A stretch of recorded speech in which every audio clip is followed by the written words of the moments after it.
Okay, so let's start this off by writing all the formulas. And if you need to, you can go back or you can look up here.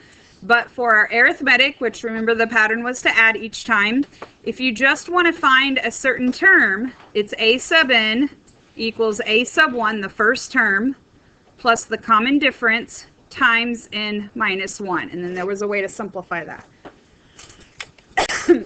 If you wanted to add up arithmetic, then you would do n over 2 times the first term plus the last term.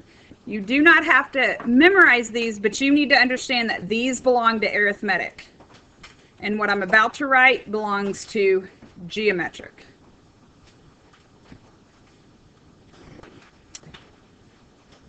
Does anybody remember the formula for geometric?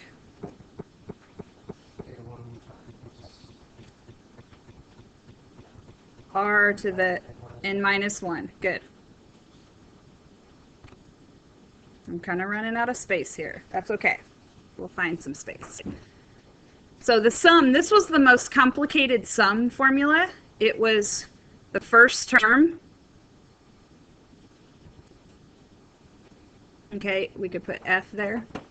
And then 1 minus r to the n power over 1 minus r. And all of this is found in other things. Okay, so if you are like, I don't remember that one, you can go back and look this up. This over here in red, that's 12.2. This what I went over here in blue, that's 12.3. And then the newest thing that we learned had to do with geometric and infinitely many terms. I'm going to write it down here, and this is just, you hopefully have a little bit more room than I did. But let's say we were adding up infinitely many terms. You just had the first term divided by 1 minus r. You need to know that this is the newest formula. This is from 12.4, what we did, the last lesson we did.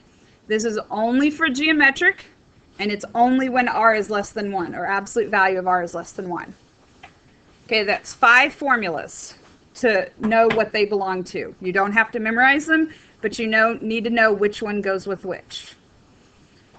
So if looking at number 1, I'm going to switch to a totally, I'll just write in black here. I want to give you any hints here. You first have to know which type of sequence is this. So we have a well drilling company charges $15 for drilling the first foot of the well, $15.25 for the second, $15.50 for the third, and so on. So what this sequence looks like is 15, 15.25, 15.50, and then the so on is the ... You have to immediately know which type of sequence this is. If you don't, you're going to get the problem wrong. So what's the pattern here? Which type of sequence is it? Arithmetic. And then, so that means we have D, and D is equal to, what are you adding each time? 1/4. Yeah, 1/4 or 0.25, 25 cents.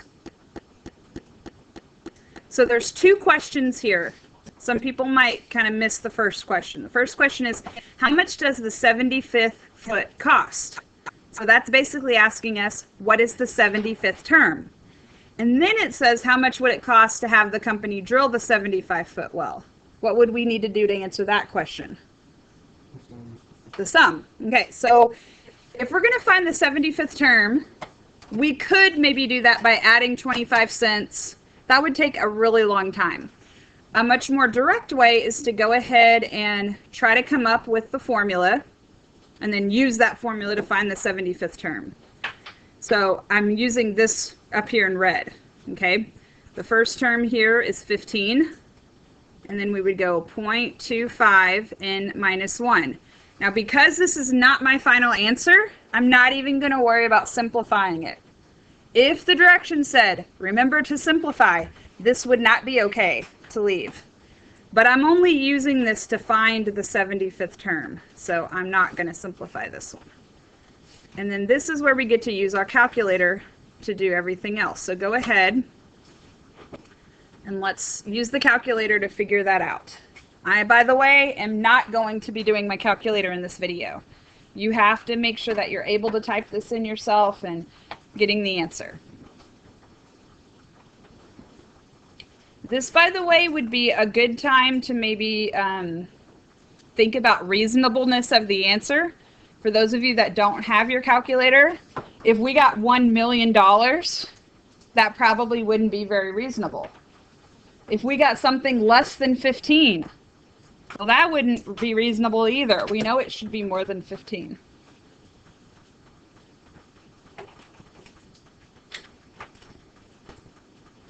Okay, anybody want to volunteer? 30. So $33.50. That's the answer to the first question, which is this is how much the 75th foot of the well cost. To answer the second question, we need to do the sum. We need to do the sum of 75 feet. So all the different feet of the well. And we're just going to use this formula right up here, the arithmetic series formula. 75 is the number of terms. The first term is 15. And then the last term, that's what we just found here. This is this 33.50. And again, think about when you get your answer, think about the reasonableness. If you get something like ridiculously big, then go back and double check your work. If you get something negative, that wouldn't make sense either.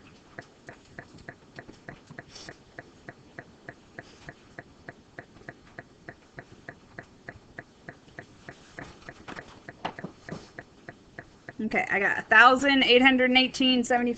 Does that sound good? Okay, before we move on, I just want you to think, would you be able to recognize an arithmetic sequence in a real-life situation again? It all has to do with the fact that each term is just being added a certain amount. And let's compare that to example 2. Okay, example 2 is talking about a bouncing ball. Okay, and let me tell you, every bouncing ball problem is going to work out pretty similar to the one that we're about to do. So that'll help you because there's, I think, a couple on the back. It says a ball is dropped from a height of 15 feet. Each time it bounces, it reaches 4/5 the previous height. Okay, so what would be the second height? How would we find the second height? Would we add 4/5? We'd multiply by 4/5. So what type of sequence is this? It's geometric. Every time you have got to immediately identify that. And now this doesn't want to write. Hold on. Okay, so if you don't have an idea, if this is the ground, the ball falls 15, it bounces up 4/5, which would be 12, and then it goes down 12, and then it gets kind of uglier numbers. And then eventually, the bounces are going to be so little that it won't matter. So this, we already identified that this is geometric, but this is infinite geometric. Okay, we're trying to find the total distance. So which formula up here am I going to use? Geometric sequence, geometric series, or infinite geometric series?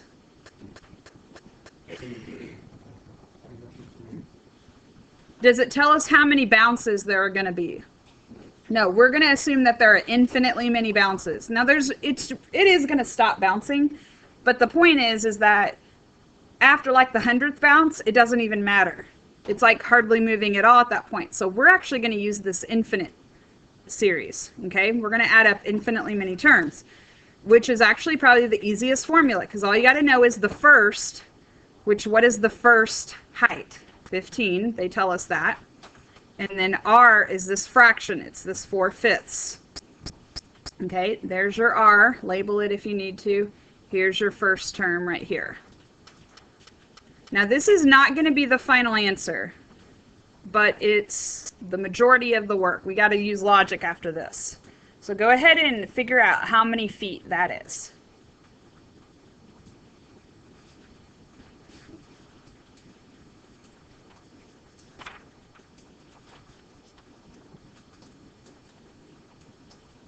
If you know it, shout it out.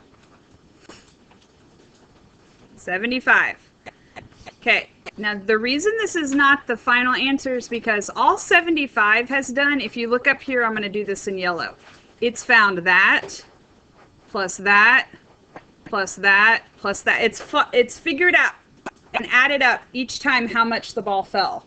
So what can I do with that 75 number to figure out both trips, up and down? Double it, which is going to be 150. Except now I've doubled something I shouldn't have doubled. There's one thing that only had one trip. The very first one. So although all the rest of them, like it fell 15, it went up 12, it fell down 12, and then so on. But there's no first trip here. So we got to subtract out that 15. This is not some algorithm you need to memorize. This is just logic that we're using here. So what's our final answer?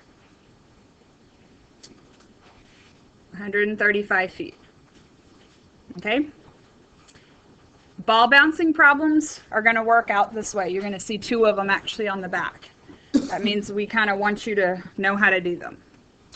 Okay, let's do one more together.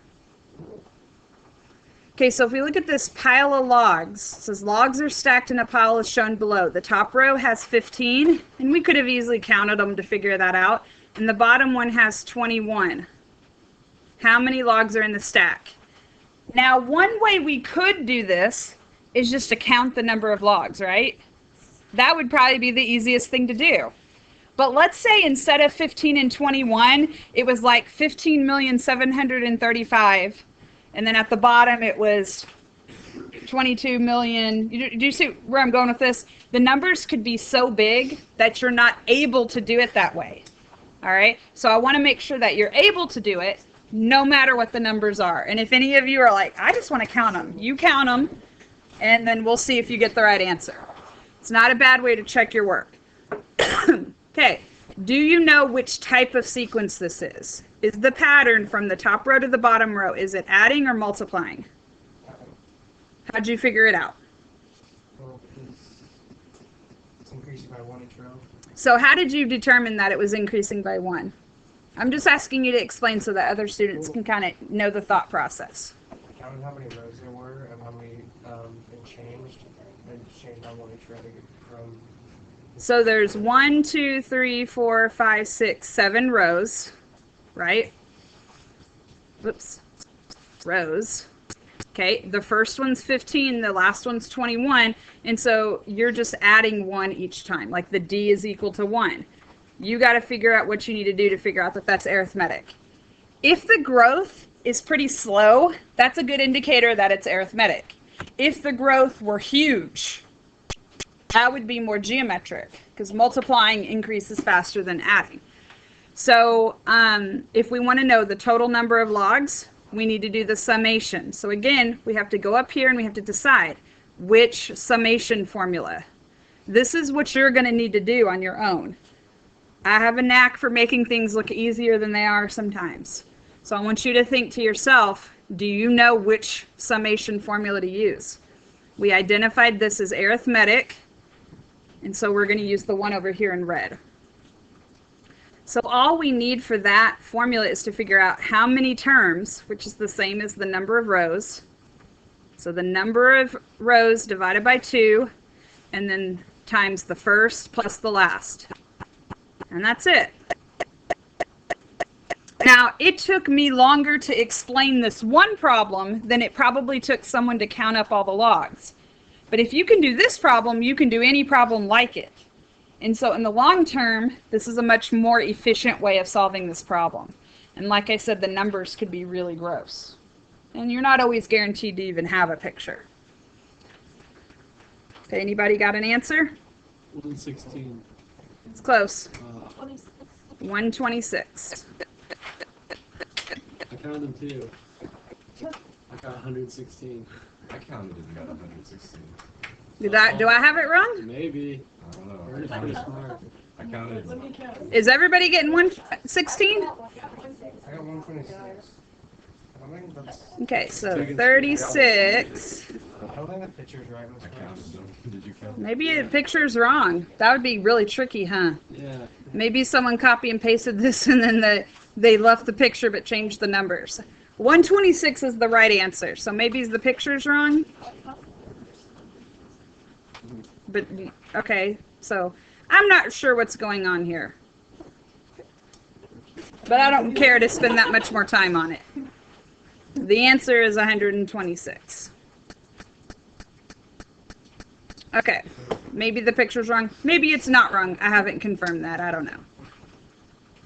Okay, so you're going to do the ones on the back now.